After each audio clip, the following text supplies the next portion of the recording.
Hello everyone, this is the Iron Agent with you. Dafuk Boom has released the 22nd season of the Skibidi Toilet series, and he did it with the premiere. He had never before introduced a season release like this, and it was already clear then that we were in for something epic. After a while, I noticed that he had written that there would be additional scenes that weren't in the separate versions of episodes 66, 67, and 68. We saw 3 new scenes. I also uncovered every new shot there and built a lot of cool theories. What's interesting is that some of these scenes are so important that they change our whole idea of what happened in episode 67 and in episode 68. So today you'll find out, why is Dafuk Boom helping Skibidi Toilets, and for what reason did he choose the red cameraman to be his follower? What did the TV man Titan say when he revealed himself in the TV men's lab?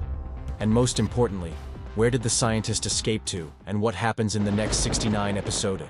So sit back, grab your tea and cookies, watch for sure from start to finish, and we friends, let's get started. The very first extra scene is the scene with the TV man Titan. Basically, of all the new shots we have, this is the most uninteresting, for the reason that we have already seen and know what the Titan looks like. However, a few interesting things I noticed. First of all, is of course its core. I have told you before that the TV man, the only one of all Titans, has such a powerful core that it forms a kind of energetic aura around it. Then you can see that there are a lot of lines in a pattern on the back of it.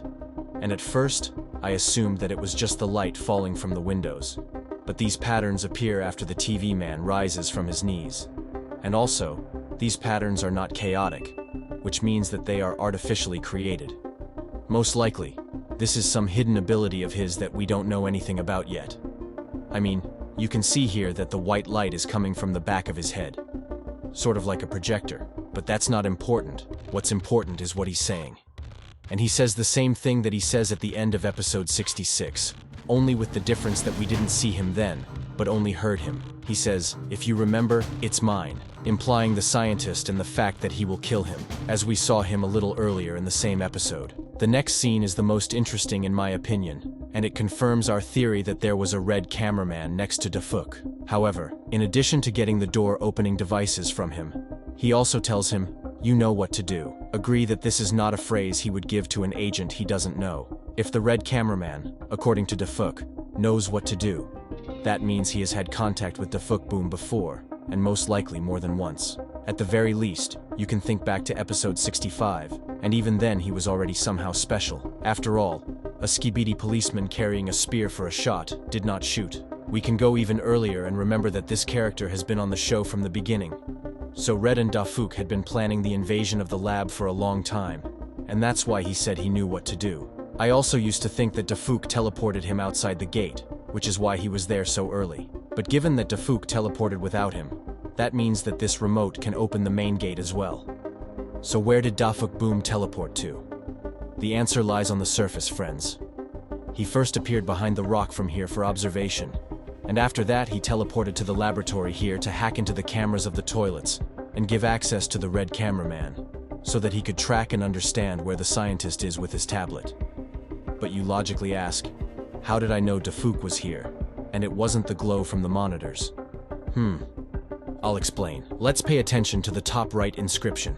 And don't you think it's strange that the same inscription appears here and there? Still don't understand anything? Then I'll put it all in a nutshell.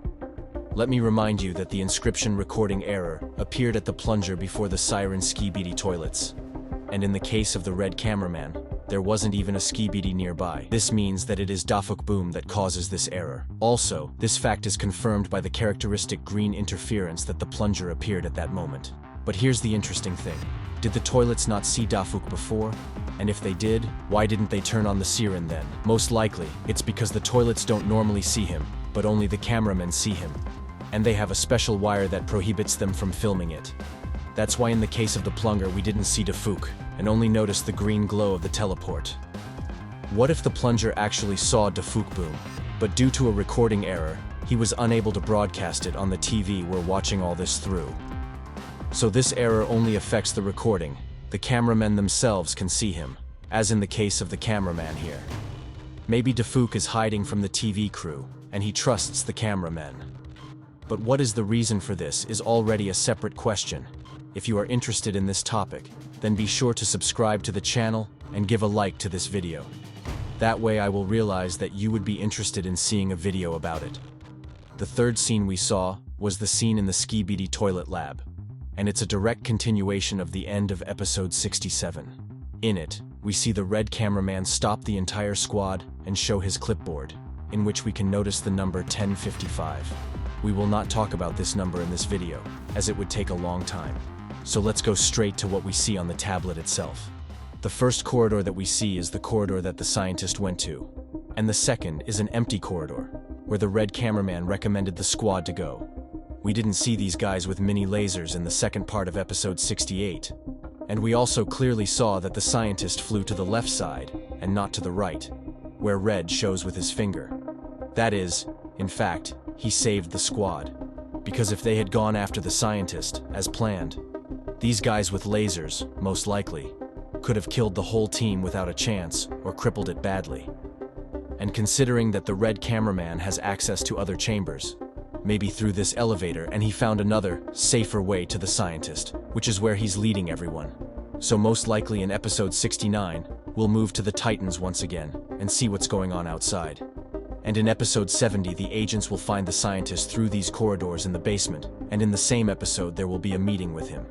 In addition to this, the Titans will also take part in this, where we are expected a simultaneous massacre of different scales, both small and huge. Well, and at the end, the most important difference between season 22 and the episodes we have seen.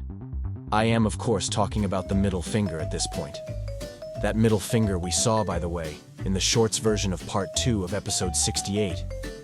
Well, that didn't seem to be enough, so I thought I'd stick it in here. Well, we don't mind. It looks very funny. And that, friends, is all for today. If you liked the video, put likes and subscribe to the channel.